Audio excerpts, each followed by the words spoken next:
materia se llama matemática discreta y vamos a comenzarla repasando algunos conceptos generales de conjuntos.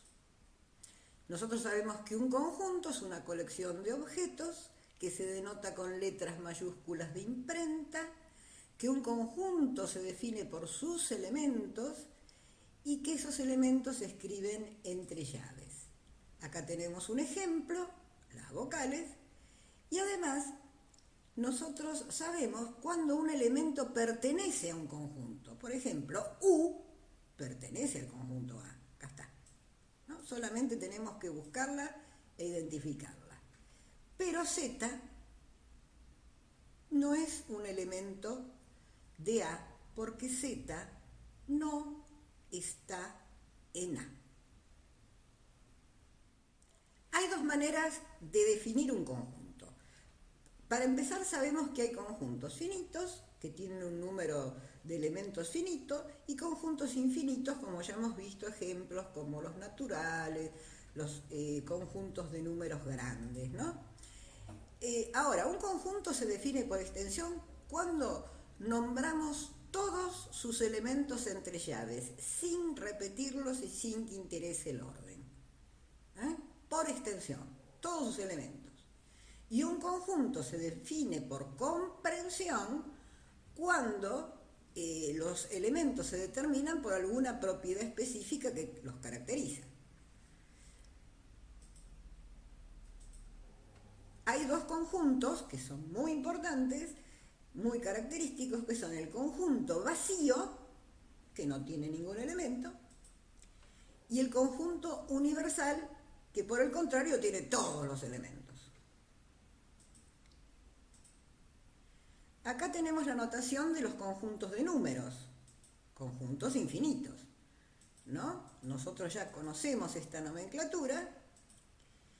Tal vez la más curiosa sea esta, porque acá nosotros estamos diciendo que, como sabemos, los números naturales no tienen el cero.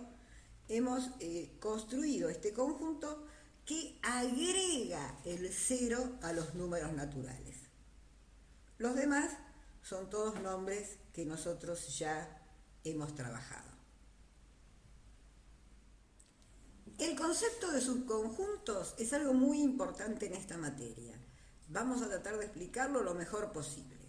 Un conjunto puede estar totalmente contenido en otro. En este caso, A, según este diagrama, está totalmente contenido en B. Entonces decimos que A es un subconjunto de B.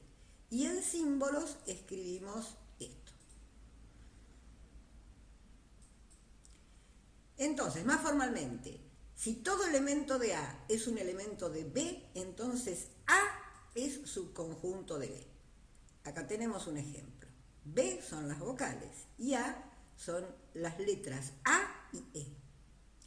A es un elemento de A, pero A es un elemento de B. E es un elemento de A. E es un elemento de B. Esto quiere decir que A es un subconjunto de B, ya que A no tiene más elementos. Así que cada uno de sus elementos es un elemento de B. Entonces decimos lo que decíamos antes. A está contenido en B, A es subconjunto de B y la notación es la ya dicha. Bueno, ahora, ¿cómo vamos a probar que un conjunto está o no contenido en otro? ¿Es subconjunto o no de otro? Si nosotros hemos comprendido el concepto de subconjuntos, la técnica cae por sí misma, porque vamos a tomar un elemento cualquiera de A y vamos a probar que ese elemento está en B. Si nosotros logramos hacer esto, estamos probando que cada elemento de A es un elemento de B. Veamos este ejemplo. A es el conjunto de los naturales pares y B es el conjunto de los naturales que son pares o múltiplos de 3. Bueno, nosotros tomamos un elemento de A, cualquiera, y como está en A, ya sabemos que es par. Ahora, como X es par, es verdad, nosotros por adición le podemos agregar otra proposición con O, adicionar con O otra proposición sin que nos interese el valor de verdad de esta. ¿Por qué? Porque si uno de los miembros de esta operación entre proposiciones es verdad, por la definición de O, toda la proposición es verdad. ¿Pero qué es esto? ¿X es par o X es múltiplo de 3? Es la definición de B. Entonces X está en B y A es subconjunto de B. Veamos en este otro ejemplo que el conjunto A no está contenido en el conjunto B, que el conjunto A no es subconjunto del conjunto B. Tomemos el conjunto A como los naturales pares y el conjunto B con los naturales que son pares, pero y múltiplos de 3. Tiene que ser par y múltiplo de 3. 6, 12, 18.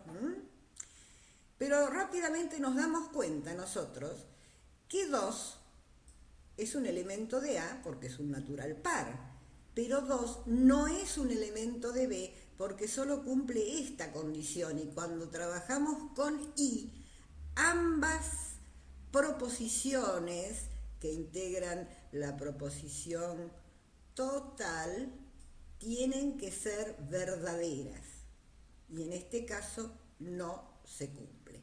2 está en A, pero 2 no es elemento de B. Estamos en condiciones entonces de hacer el ejercicio 1.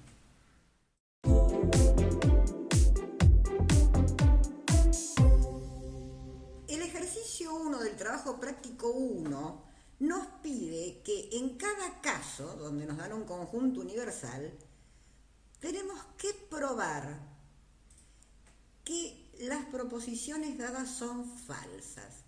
Esto es una buena pista, ya sabemos que son falsas. Ahora, como lo probamos, vemos. Y nos indica que para probar que son falsas, podemos exhibir un contraejemplo o negarlas y demostrar que la negación es verdadera. Esos son los dos caminos que nos indican. Pero además nos pide que redefinamos el conjunto universal para convertir esa proposición falsa en verdadera. Bueno, el inciso A. Tenemos un conjunto universal que es el conjunto de los números reales. Y nos dice que para todo número real, menos el valor absoluto de z más 1, es menor que 0. Muy bien, esta proposición es falsa porque en el caso de que z valga menos 1, menos 1 más 1 es 0, y 0 no es menor que 0. Falla en menos 1. Entonces no es para todo. El contraejemplo sería z igual menos 1, y la redefinición del universal va a ser los números reales menos ¿quién? Menos ese elemento donde falla la proposición. O sea, los números reales a los que le hemos sacado el menos 1.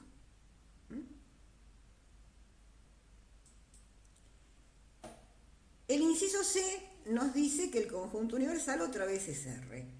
Y nos dice que para todo X en R existe un Y en R, tal que el producto me da 1. Y esto es casi verdad, porque si nosotros, por ejemplo, decimos que X es raíz de 2, con multiplicarlo por 1 sobre raíz de 2 ya nos da 1. Si nosotros decimos que 7, por multiplicarlo por un séptimo, ya nos da 1. Pero ¿quién es el elemento que acá me contradice el para todo? El 0. Si X vale 0, no va a haber ningún elemento en R que multiplicado por 0 me dé 1. Entonces el contraejemplo es x igual a 0. ¿Y cómo redefinimos el conjunto universal? Lo mismo que antes, le sacamos a R el elemento donde la proposición falla. Veamos el inciso F. En este caso nos dice que el conjunto universal es el conjunto de los números naturales.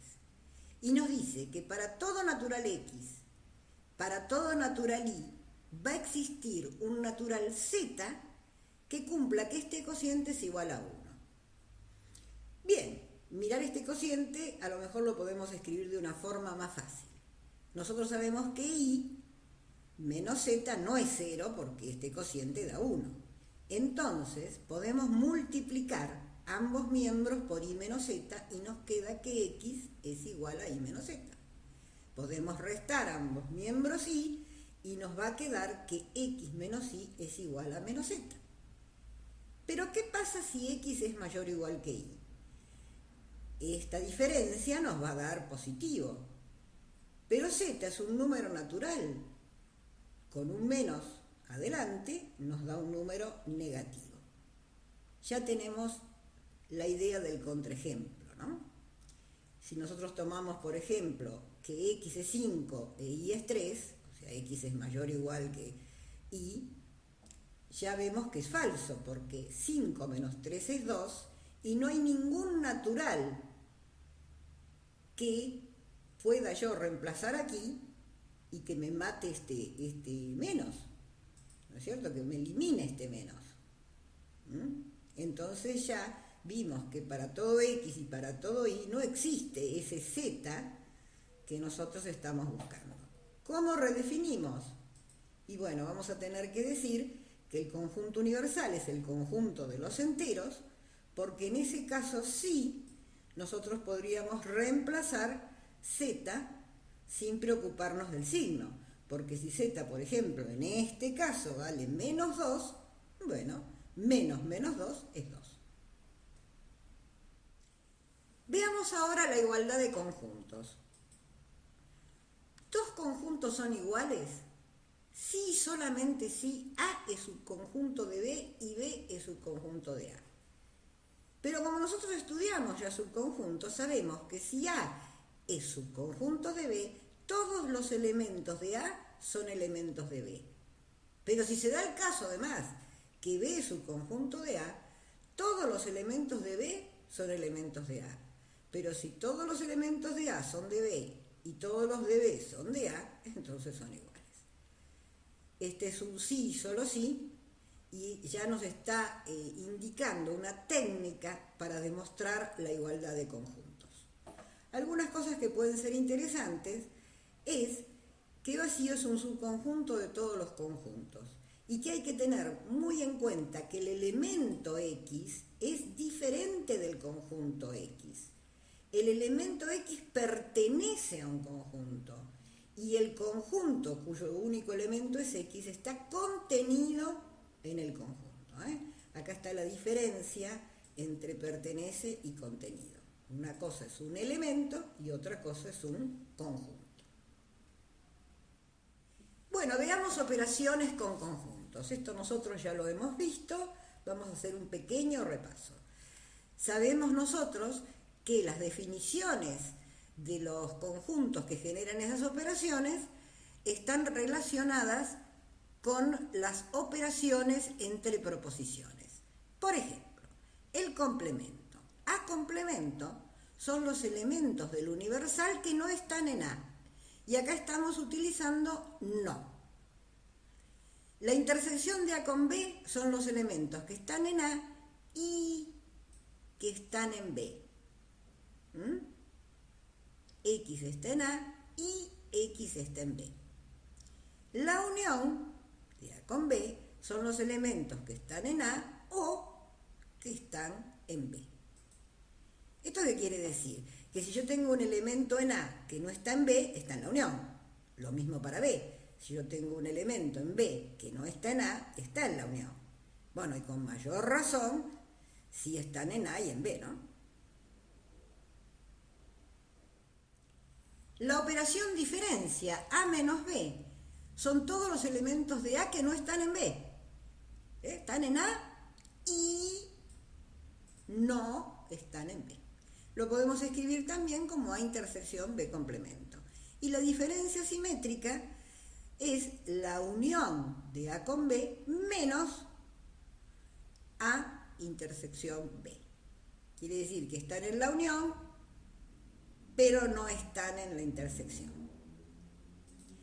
Veamos un ejemplo. Tenemos el universo que serían los dígitos, ¿no? Del 0 al 9. Y tenemos dos conjuntos finitos. 1, 2, 3, 4, el A, y B tiene elementos 2, 3, 7. ¿Qué sería complemento? Y serían todos los elementos que están en el universal, pero que no están en A. El 0, el 5, el 6, 7, 8 y 9, ¿no? Estos no están en A. La intersección de A con B, en este caso, serían los elementos que están en A y también que están en B, ¿no? Ahí está, 2, 3. La unión son todos los elementos que están en A y en B. Entonces, tenemos 1, 2, 3, 4, 7. Ahí está, los elementos que están en A o que están en B. Los juntamos a todos. A menos B son los elementos que están en A, pero que no están en B. Así que sería que el 2, 3, que está en A y que está en B, esos no van a estar. Esos otra vez se fueron. Me quedó el 1 y el 4. Están en A, pero no están en B. Acá el problemita está en el 2, 3, ¿no? Como señalamos antes, el 7 no juega. El 1, 4. Muy bien. Elementos de A que no están en B. Y la diferencia simétrica sería la unión menos la intersección. Entonces es 1, 4 y 7. Ahora nos preguntamos cómo podemos demostrar la igualdad de dos conjuntos. Pero ya, por la propia definición, nos estamos dando cuenta que para demostrar que un conjunto A es igual a B, vamos a tener que probar la doble inclusión, que A está incluido en B y que B está incluido en A. Por ejemplo, queremos demostrar que estos dos conjuntos son iguales. Entonces, lo primero que vamos a hacer es demostrar que A menos B es subconjunto de A intersección B complemento. ¿Cómo hacemos? Tomamos un X en A menos B y vamos a tratar de ver que ese X está en este conjunto. Si X está en A menos B, entonces X está en A y no está en B. Pero si X no está en B, entonces está en B complemento. ¿Pero qué quiere decir que X esté en A y que X esté en B complemento? Que está en la intersección entre A y B complemento. Y entonces ya hemos probado la contención. Tomamos un X aquí y llegamos a que X estaba en este conjunto. Entonces, este conjunto es subconjunto de A intersección B complemento.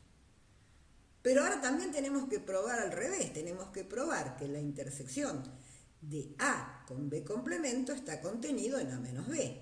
¿Qué hacemos? Tomamos un X en A intersección B complemento. Esto por definición es que está en A, ese X, y está en B complemento, por definición de intersección.